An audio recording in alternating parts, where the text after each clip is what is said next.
Não sei nem o que falar aqui, na verdade. Não sei se a gente deixa um pad tocando aqui e a gente fica apenas orando. Mas eu queria convidar você a abrir o seu coração para aquilo que o Senhor vai falar com você nessa noite. Eu creio que uma mensagem do Senhor vai ser transmitida aqui.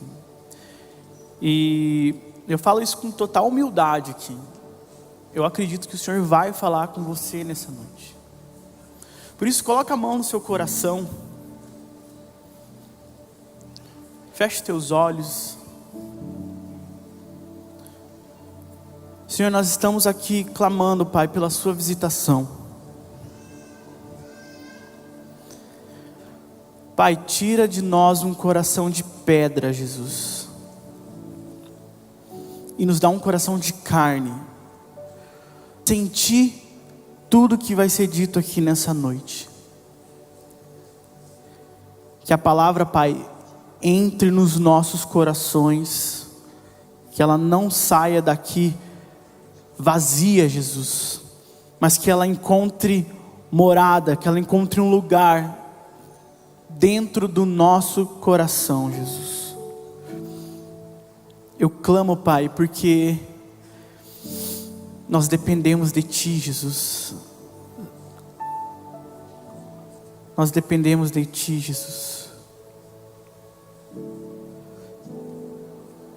Os Seus olhos, Pai, são como chamas, Pai, e eles queimaram todos os nossos ídolos, todos os outros amores, Pai, que estavam nesse coração.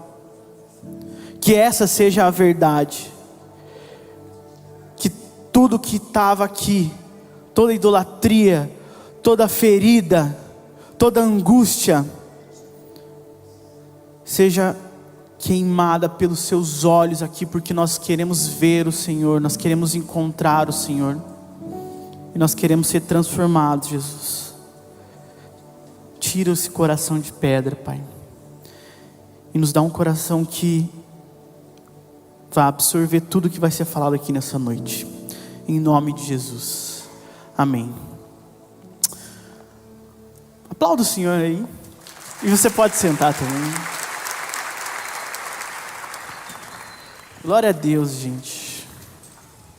Deus é bom. Amém. Bom, para quem não me conhece, eu sou o José, eu pastorei os adolescentes aqui dessa igreja. E, bom, é o terceiro dia do ano, né? Não sei se você entende assim, mas é igual futebol, assim, né? No começo do ano, os aspirantes entram para jogar, né? O sub-20 entra para jogar. Então a gente está aqui, representando o Senhor aqui também. Dá um feliz ano novo para a pessoa que está do seu lado aí. Eu sei que você adora fazer isso. Compartilha com a pessoa que está do seu lado uma meta para esse ano. Fala, minha meta é casar. Vai que você falou para uma pessoa solteira, né?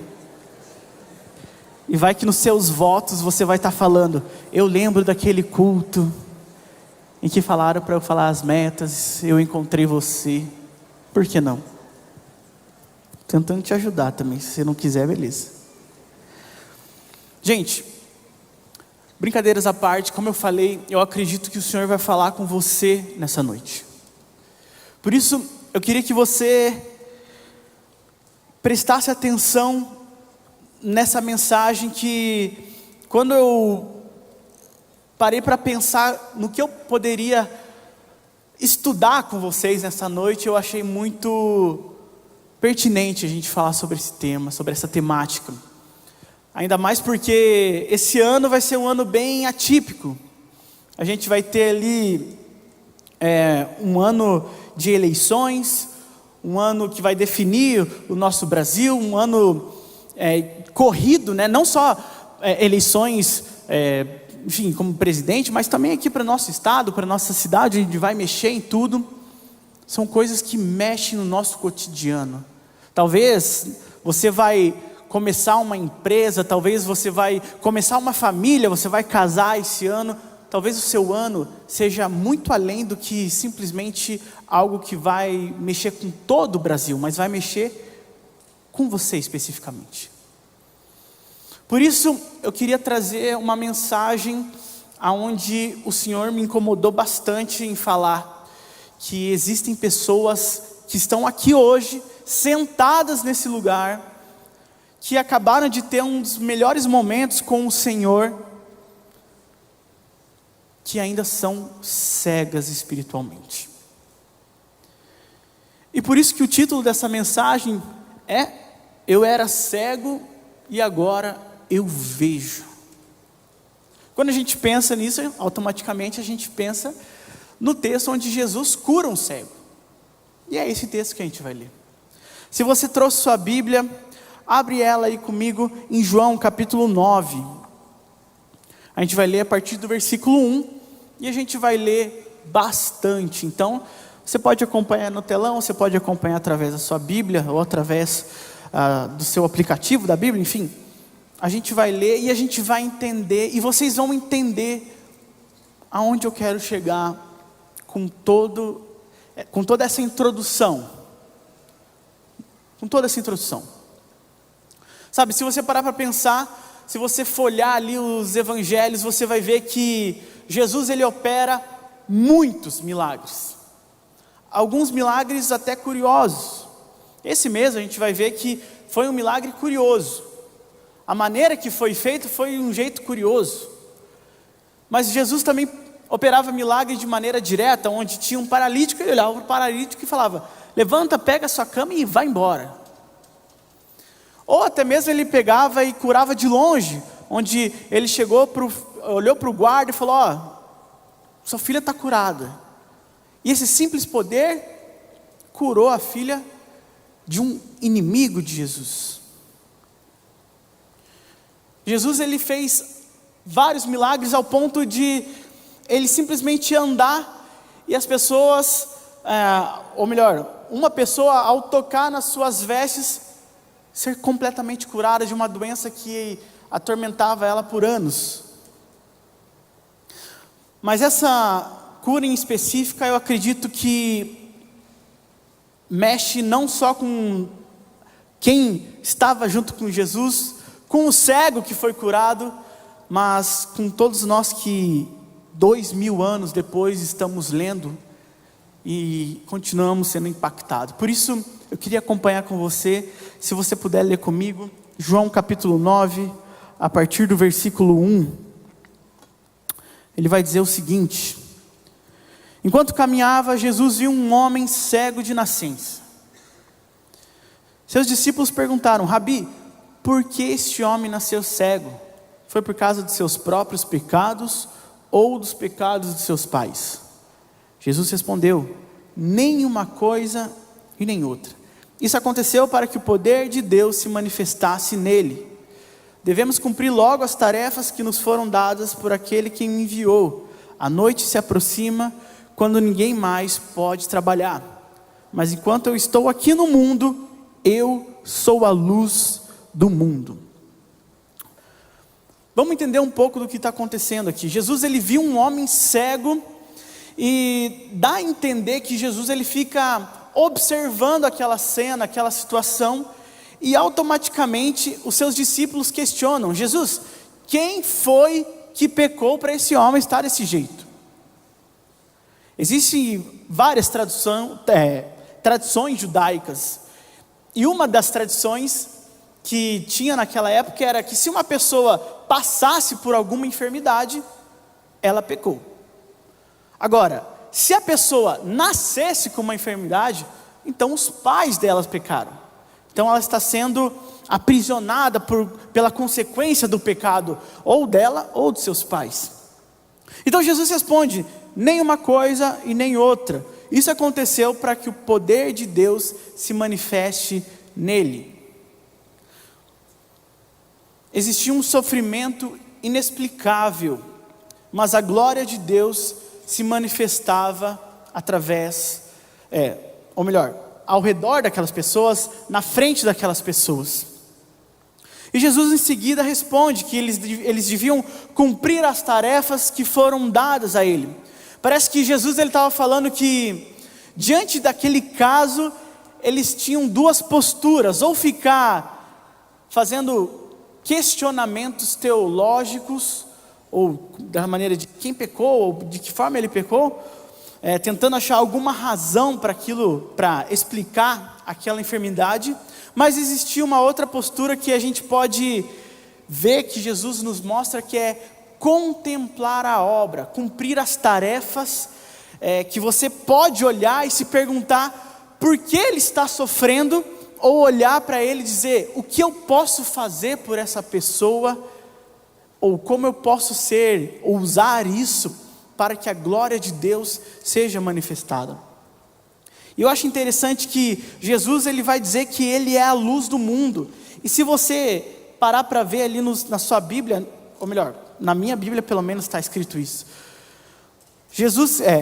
João capítulo 9 vai mostrar toda essa ideia da cura do cego, mas o título ali do texto vai dizer: Jesus traz luz aos cegos.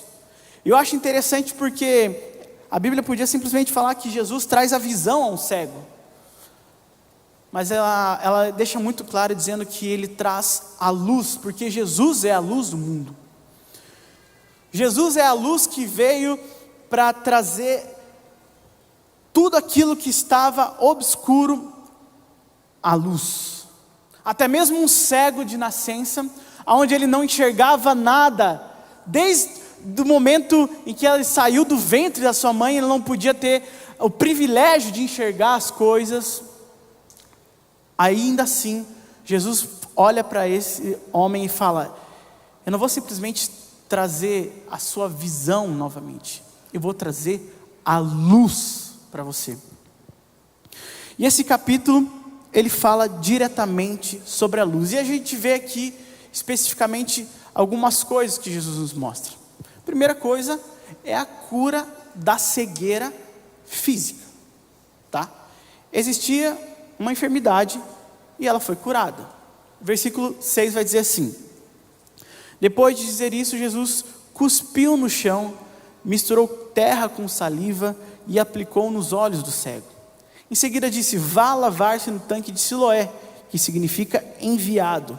O homem foi, levou-se e voltou enxergando.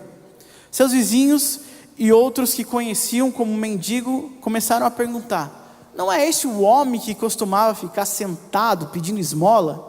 Alguns diziam que sim, outros diziam não, apenas se parece com ele. O mendigo, porém, insistia: sim, sou eu mesmo. Aconteceu um milagre com aquele homem. E aquele mesmo milagre que aconteceu com aquele homem, ele pode acontecer com a sua vida específica. Talvez você venha enfrentando algumas adversidades na sua vida,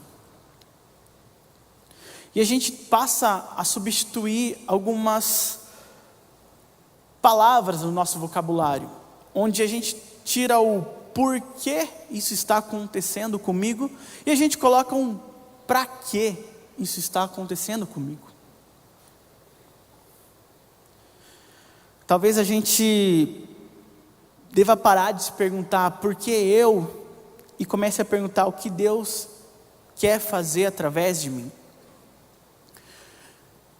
Eu gosto de compartilhar um testemunho da minha própria família. No período de pandemia, o meu irmão ele teve Covid-19. Só que ele era uma figura pública na época, e existiu toda uma cobertura em volta do caso dele. E ele começou com uma gripe, e em uma semana o pulmão dele estava 100% comprometido pela doença. E ele foi entubado. E ele ficou 63 dias entubado, desacordado. E os médicos olhavam para a esposa do meu irmão, olhavam para nós, para a nossa família, e falavam: olha, eu não tenho mais o que fazer aqui na situação, Vocês estão vendo a situação dele, ele já perdeu não sei tantos quilos, o pulmão dele não está funcionando. Se você puder, você vê aqui nos exames, você vai ver que está necrosando já o pulmão dele. Não existe mais atividade no pulmão dele. Eu não sei nem como o coração dele está batendo. Mas existe aqui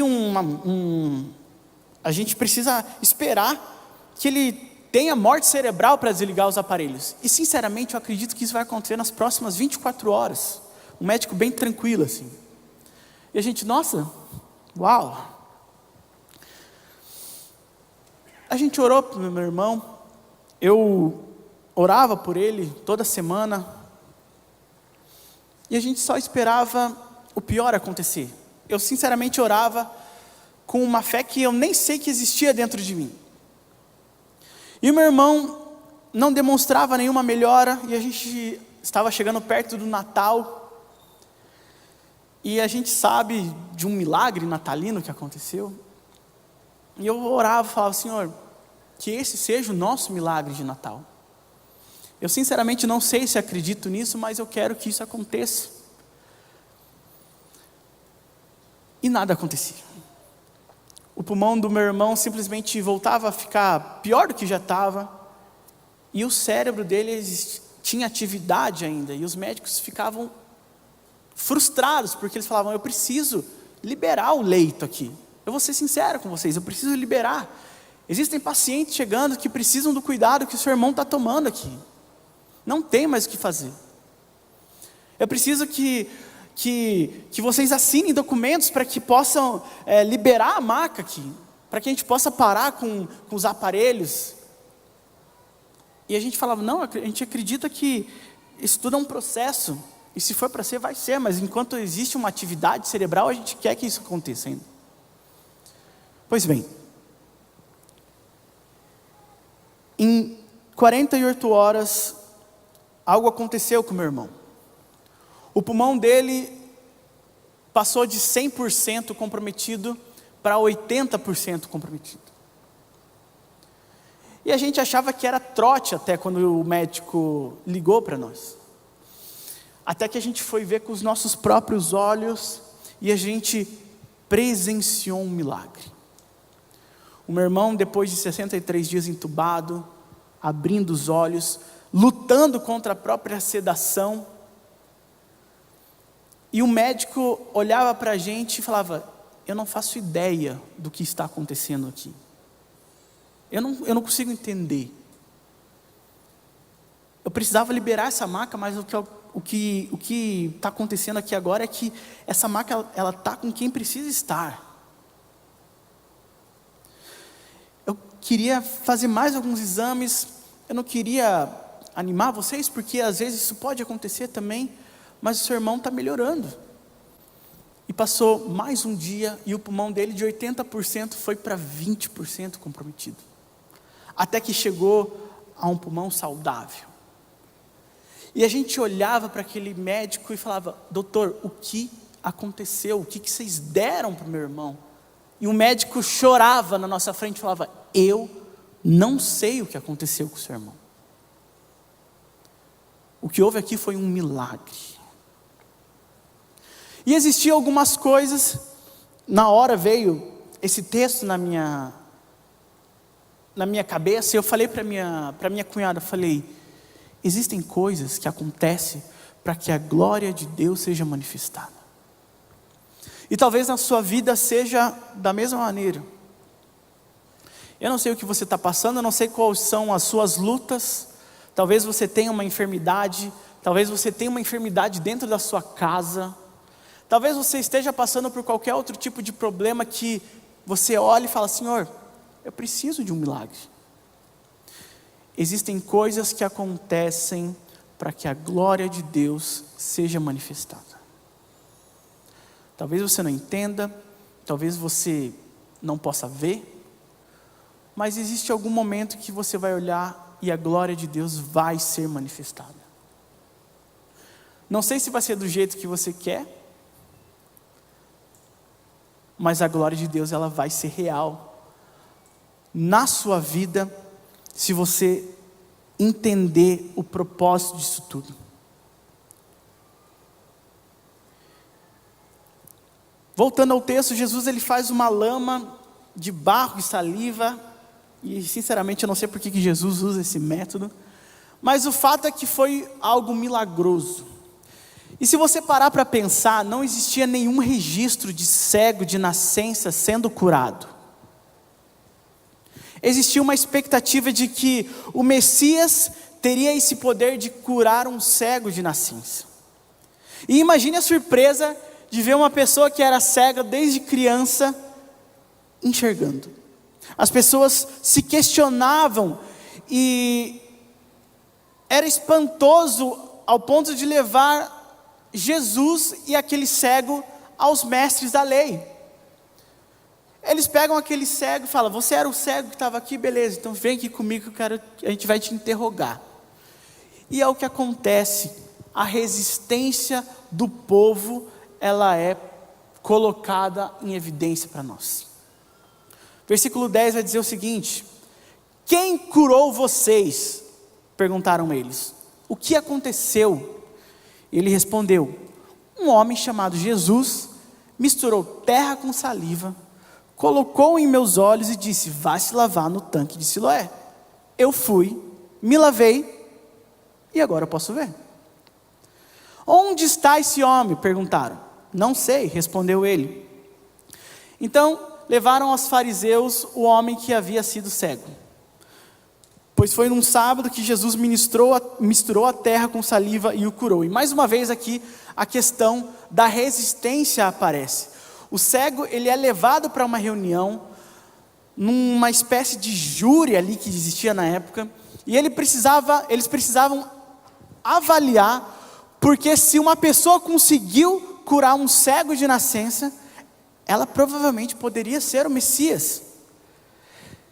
E eles estavam tão cegos espiritualmente que eles não queriam entender aquela situação. Às vezes as coisas acontecem na sua vida e você quer provas e mais provas do milagre do Senhor. Talvez você ore e fale: Senhor, eu estou com uma proposta de emprego aqui, mas eu quero saber se é do Senhor. E acontece uma situação totalmente fora do normal, que é uma resposta para suas orações, mas fala: Senhor, eu ainda não estou entendendo. Eu não sei se você é assim, se você precisa que Jesus desça na sua frente em forma humana e diga: faça isso.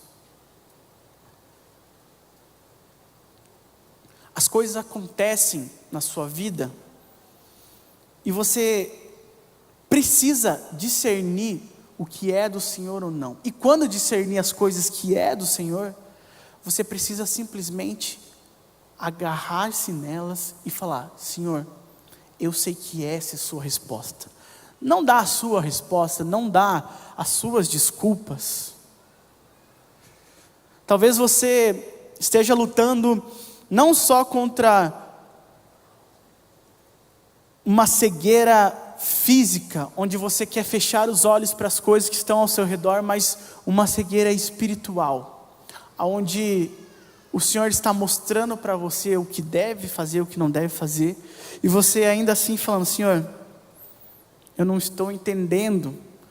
Ou o Senhor mostrou que você precisa fazer uma coisa que vai totalmente mexer contra as suas vontades, talvez sair de um emprego, talvez terminar um relacionamento, mas você está falando: Senhor, me dá mais uma resposta.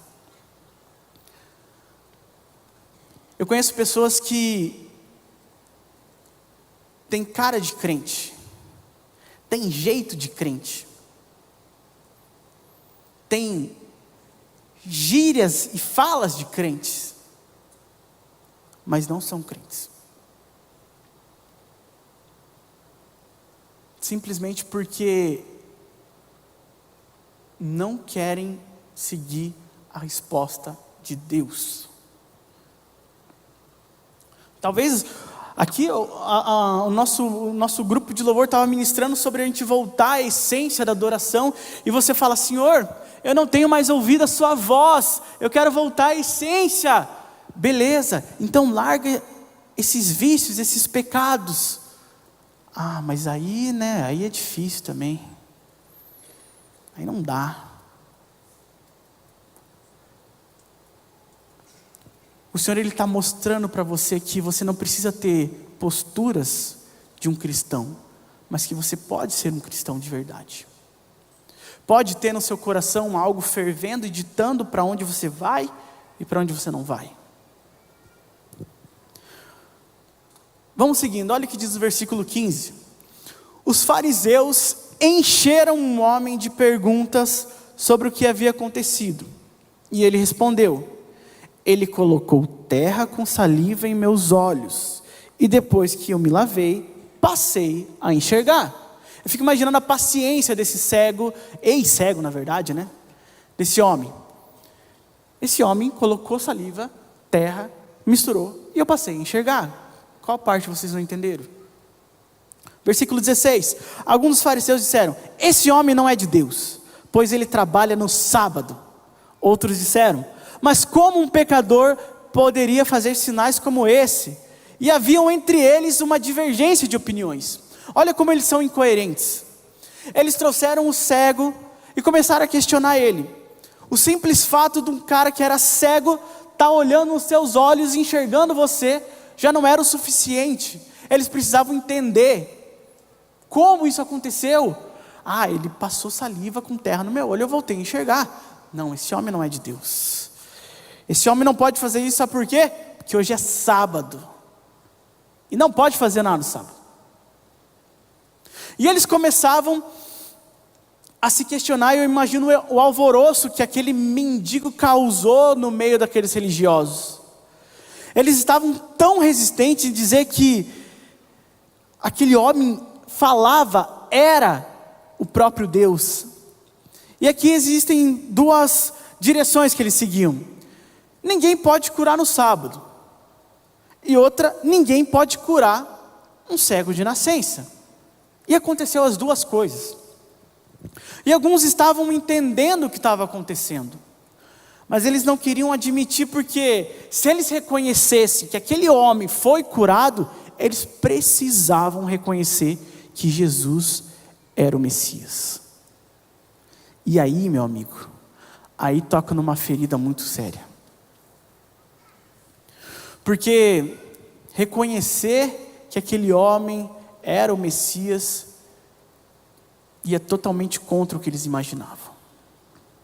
E talvez nas nossas vidas a gente faz isso. A gente, como eu falei aqui, vou dar um exemplo de relacionamento.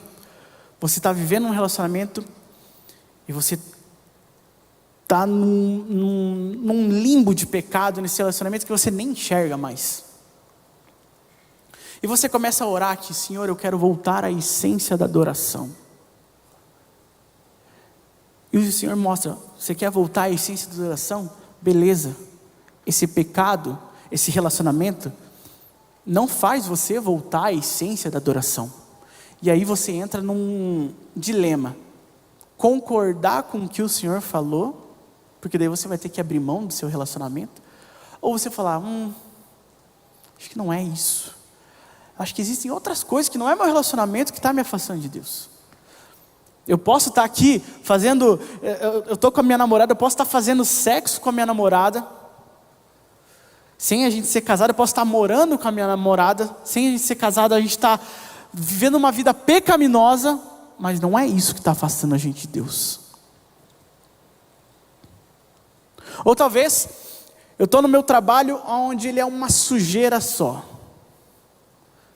mas eu estou me beneficiando, e não pode ser isso que está me afastando de Deus. Deve ter outra coisa.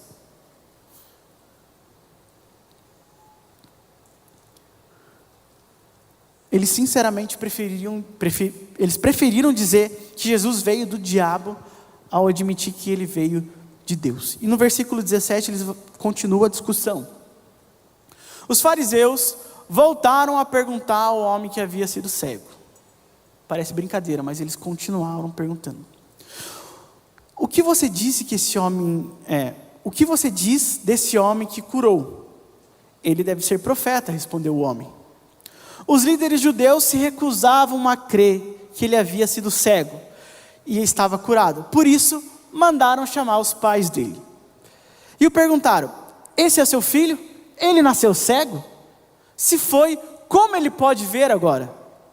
Os pais dele responderam: sabemos que ele é nosso filho e sabemos que ele nasceu cego, mas não sabemos como ele pode ver e nem quem curou ele.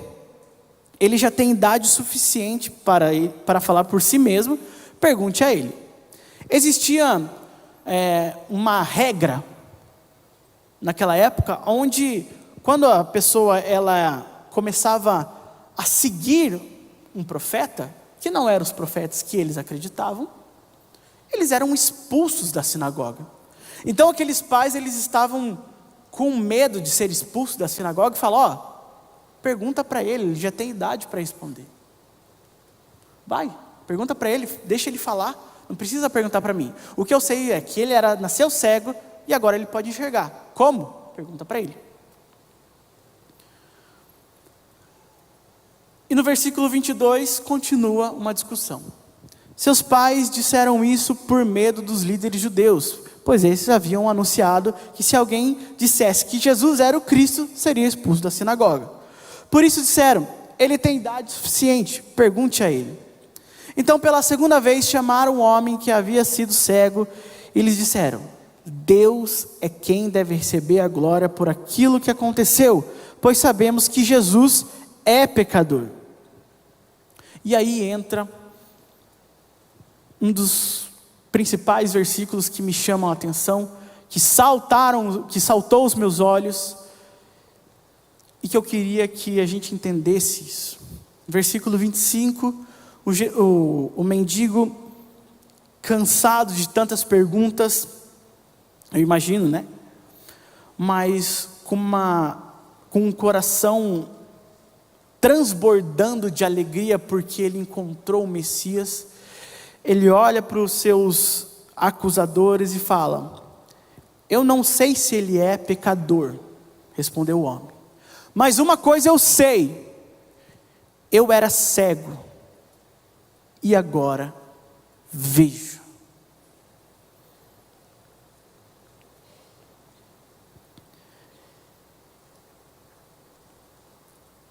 Existe um Senhor que é o Deus das causas impossíveis. Não existe nenhum registro de cego de nascença sendo curado. E eles mesmos estipularam: se um cego de nascença for curado, pode ter certeza que quem curou ele é o Messias. E aquele homem, sofrendo com uma doença por mais de anos, olha e fala: eu não sei o que ele é, o que ele não é. Eu só sei que eu era cego e agora eu vejo. Sabe de uma coisa, o que o Senhor quer falar para a gente nessa noite é que existem pessoas que estão cegas sim, mas que elas vão declarar aquilo que esse cego disse, esse mendigo falou: eu era cego, eu posso ter entrado aqui cego espiritualmente, mas agora eu posso ver. Eu sei o que está me afastando do Senhor. Eu sei para onde eu estou indo, e como essa direção que eu estou indo não é a direção certa que o Senhor quer. Eu sei que o meu relacionamento não está edificando o Senhor. Eu sei que eu preciso liberar perdão. Eu sei que eu preciso pedir perdão. Eu era cego, mas a luz do Senhor me curou e hoje eu posso enxergar. O que na sua vida hoje tem feito, na verdade, de você um cego espiritual? O que te falta para você fazer uma declaração como essa? Eu acho interessante que hoje é só o 3º dia do ano. A gente tem mais algumas semanas pela frente, alguns meses pela frente, até o próximo ano. O que vai mudar? Não sei. mas eu sei que você precisa entrar nesse ano livre de uma cegueira que tem te afastado do Senhor. Quando Jesus ele veio à terra, simplesmente mostrar as boas novas, consequentemente curar algumas enfermidades. Quando ele veio amar as pessoas que eram rejeitadas, ele estava dando a oportunidade da gente voltar a ter uma esperança. Só que essa esperança ela foi entregue num madeiro. Ele morreu injustamente e ainda assim ele batalhou por nós, ele voltou à vida. E a gente consegue ver quando Jesus aparece aos seus discípulos, ele se mostra aos seus discípulos e um dos seus discípulos fala: eu não acredito, para mim isso é loucura, eu preciso ver as suas feridas para acreditar. E Jesus fala: tá bom, então olha, encosta. Bem-aventurados aqueles que acreditam sem precisar ver. Também a gente tem uma outra, antes de tudo isso acontecer, quando Jesus recebe a notícia do seu amigo que morreu, e ele chega até o túmulo do seu amigo, e ele fala para ele voltar à vida, venha para fora. Depois de 4 dias, um morto se levanta e vem até a vida, e aquelas pessoas começam a questionar, e Jesus fala: se vocês creem, vocês verão a glória. Deixa eu te falar uma coisa, se você crê, entrega a sua vida de verdade, se você crê, você vai ver a glória de Deus na sua vida. E isso não é uma teologia da prosperidade.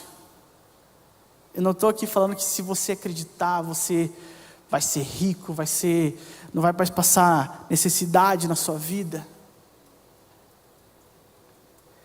Eu só estou falando para você, e acredito nisso que eu falo, que quando você tem um relacionamento íntimo com o Senhor, existe algo que vai transformar a sua vida. Também existem pessoas que já passaram por isso aqui, porque nós cremos.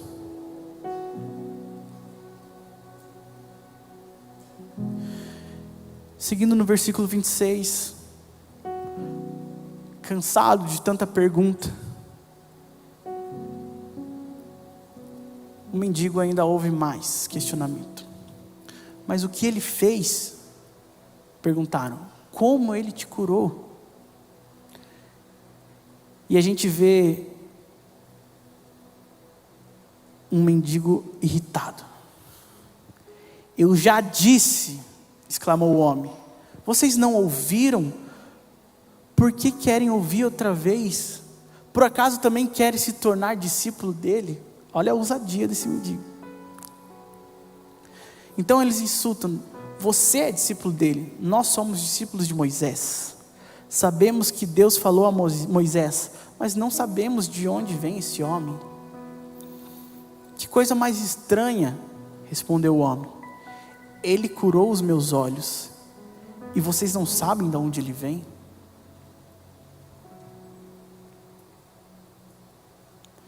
Versículo 31.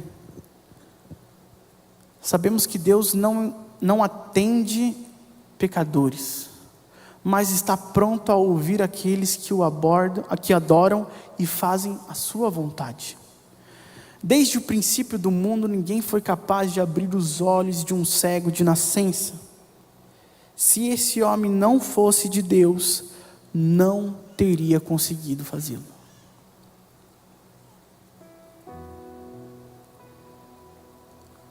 A cura da cegueira espiritual vem agora. quando a gente passa para o versículo 35, olha que interessante que é a palavra de Deus, e olha que registro magnífico que Jesus faz. Jesus soube do que havia acontecido com aquele homem, procurou ele e disse: você crê no Filho do Homem? Quem é ele, Senhor? Perguntou o homem. Eu quero crer nele. Jesus respondeu: você o ouviu, e ele está falando com você. Sim, Senhor, eu creio, declarou o homem, e adorou a Jesus. Então Jesus disse: eu vim a este mundo para julgar, para dar visão aos cegos e para fazer os que veem se tornarem cegos. Alguns fariseus que estavam por perto ouviram e perguntaram: você está dizendo que nós somos cegos? Se vocês fossem cegos, não seriam culpados, respondeu Jesus. Mas a culpa de vocês permanece, pois afirmam que podem ver. Cara, isso é extremamente forte. Porque antes você não tivesse visão do que você vê o que está acontecendo e ignorar isso. Eu vou ler o que está escrito de novo aqui. Alguns fariseus que estavam por perto ouviram e perguntaram: vocês estão dizendo que nós somos cegos? Se vocês fossem cegos, não seriam culpados, respondeu Jesus. Mas a culpa de vocês permanece, pois afirmam que podem ver.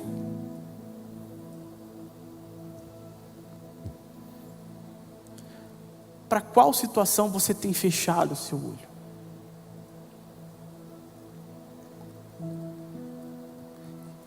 Isso é muito simples, gente. Jesus, ele se apresenta a nós e fala: você crê no Filho de Deus? Nós podemos ignorar o fato que Jesus, ele está no nosso meio, operando milagres,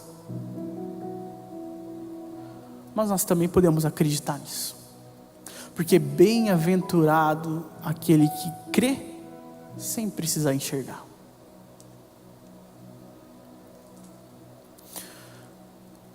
Você já deve ter feito suas metas para esse ano.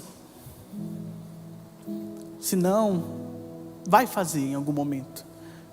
Se você não fizer, você vai ter algumas tendências durante o seu ano. Se você pudesse colocar no papel quais são as suas metas que Jesus está presente. Talvez você fale: todas. Eu orei antes. E as minhas metas Deus me deu. Amém. Aleluia. Mas existem algumas metas que você faz pela sua vontade. Talvez prosperar no trabalho. Não é nenhum pecado isso. Agora, a maneira que você faz pode ser pecaminosa. Talvez você quer casar, namorar.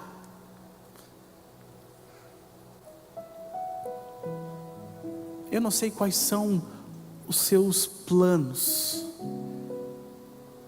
mas existe um abismo muito grande entre você fazer a vontade de Deus em todas as situações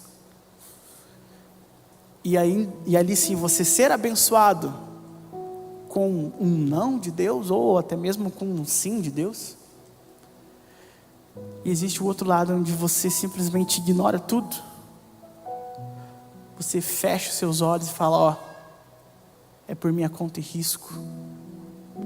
Vou fazer do meu jeito.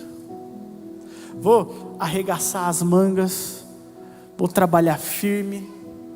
Porque eu mesmo faço da maneira que eu quero. E aonde você vai encaixar o Senhor nisso tudo, meu amigo? Existem várias várias situações de pessoas que estavam indo para um lado e perceberam que elas estavam indo para um lado sem Jesus, e elas fizeram a conversão, mudaram totalmente a sua rota e seguiram a vontade de Deus. O que eu quero te desafiar no dia de hoje, no seu terceiro dia do ano, no seu primeiro sábado do ano, é você se libertar de uma cegueira espiritual. Abrir os seus olhos. Diferente da atitude de Tomé, que precisou enxergar para acreditar, você simplesmente olhar para o Senhor e falar: Senhor, está vendo essas metas que eu fiz? Não consultei o Senhor, não tinha nenhuma pretensão em colocar o Senhor em qualquer coisa aqui. Eu quero que o Senhor seja o Senhor da minha vida, o guia da minha vida. Eu tenho alguns convites para fazer para você nessa noite. Existem pessoas aqui que estão desesperadas. Talvez essa seja a palavra. Talvez você já aprendeu a disfarçar tão bem que nem você sabe se você está bem ou não. Talvez você, dia após dia, você veste uma máscara que você nem você sabe se você está bem ou se você está só vivendo.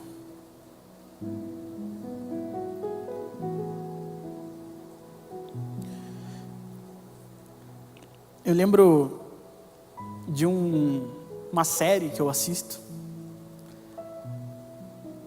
que é uma série extremamente bobinha, assim. Aquela série para passar tempo só. Mas em um episódio aleatório,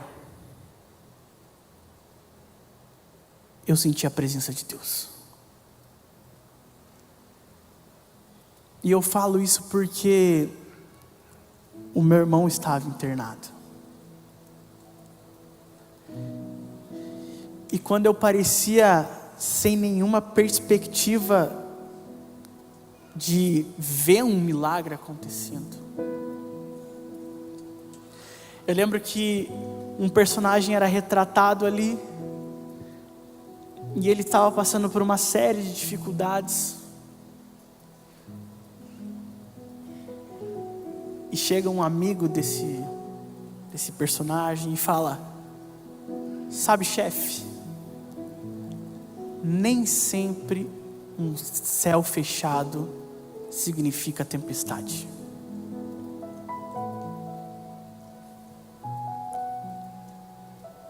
Talvez na sua vida seja isso aqui. Nem sempre um tempo fechado significa uma tempestade. Eu quero orar por essas pessoas hoje. Eu vou pedir para os nossos voluntários que estão aqui, se puderem chegar aqui na frente, fazer já uma linha, porque eu queria convidar você a receber uma oração. Se você é essa pessoa em que você ouviu, você leu tudo que estava escrito, mas você ainda se sente cego espiritualmente, ou você precisa de uma visão. Senhor, eu preciso da sua luz. A própria palavra vai dizer: Jesus traz a luz aos cegos. Se hoje você quer a luz do Senhor, eu vou pedir para você ficar de pé e com um passo de fé vir aqui na frente, porque nós queremos orar por você. Se você está aqui embaixo, se você está na galeria, nós queremos orar por você. Se você é essa pessoa, fica de pé no seu lugar e venha receber uma oração. O outro convite que eu vou fazer, enquanto a melodia toca, você pode vindo.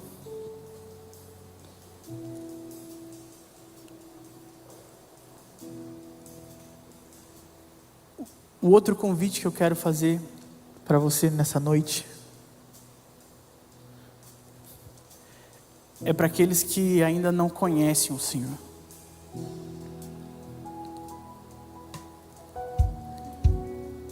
Jesus, ele se apresenta a nós.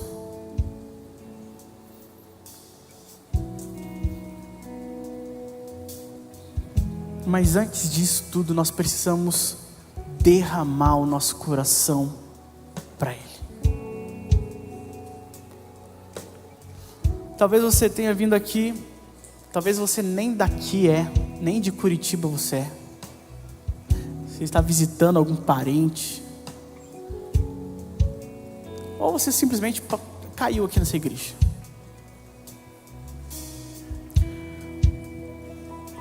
Se o pessoal da nossa equipe puder ajudar orando aqui também.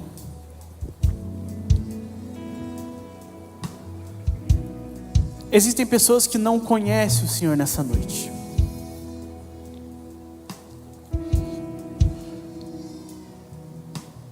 Mas hoje, talvez você tenha sentido algo diferente no seu coração. Eu vou pedir para todo mundo ficar de pé agora. Acho que vai até ficar mais fácil para todo mundo.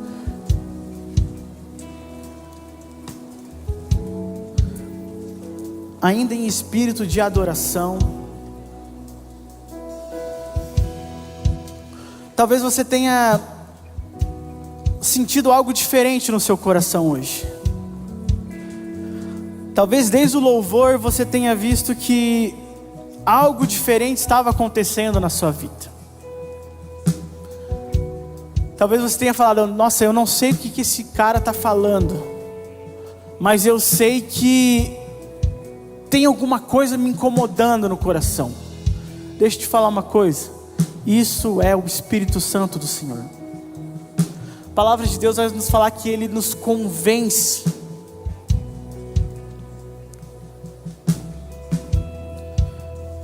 Quando eu tinha 16 anos, eu vim até um ginásio esportivo, num culto de adolescentes,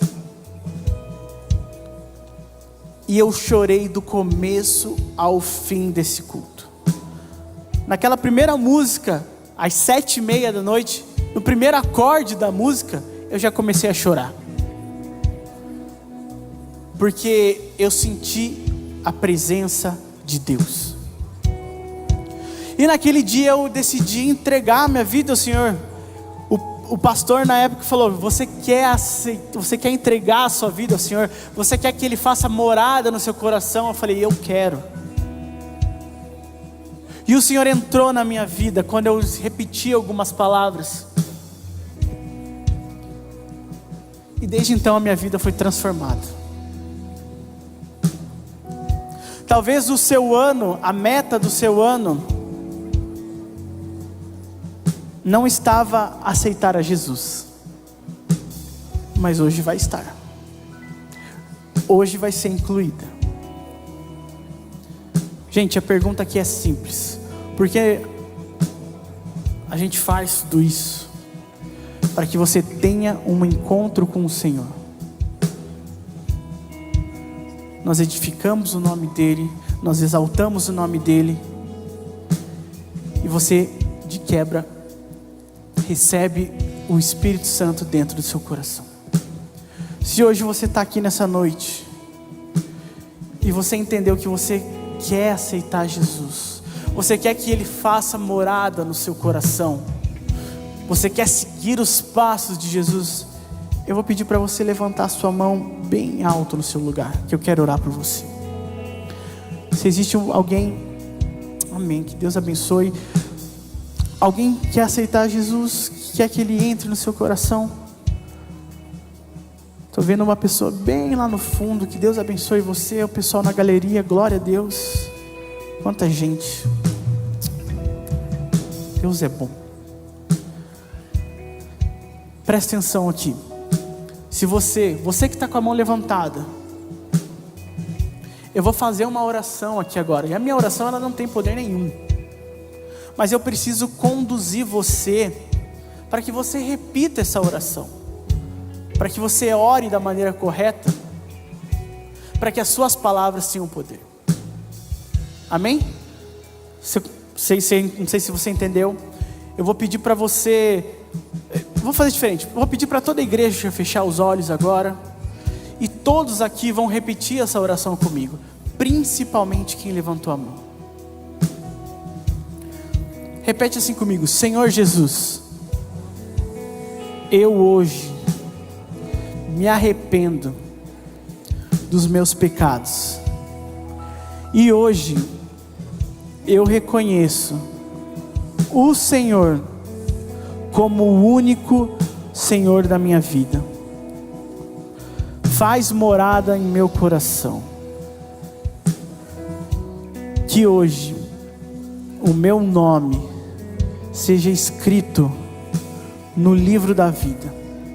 E que a partir de hoje eu ande todos os dias na presença do Senhor. Essa é minha oração em nome de Jesus. Amém. Senhor,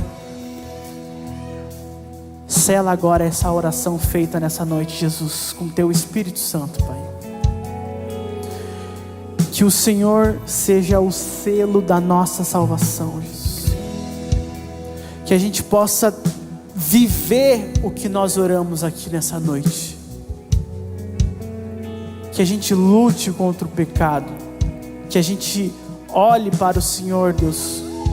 Que a gente olhe para a cruz que foi um marco tão precioso na nossa história e que ela está vazia, que a gente possa enxergar essa cruz vazia, Pai, sabendo que um dia nós estaremos junto do Senhor, Deus. Pai, nós clamamos, Pai, para que esse ano seja o ano da nossa salvação, Deus. Para que o Senhor possa estar visitando o nosso coração todos os dias, e não só visitando, Pai, moldando, transformando, curando nossos corações, Deus. Que a gente possa ver e viver o Senhor todos os dias. Essa é a minha oração, Deus, em nome de Jesus.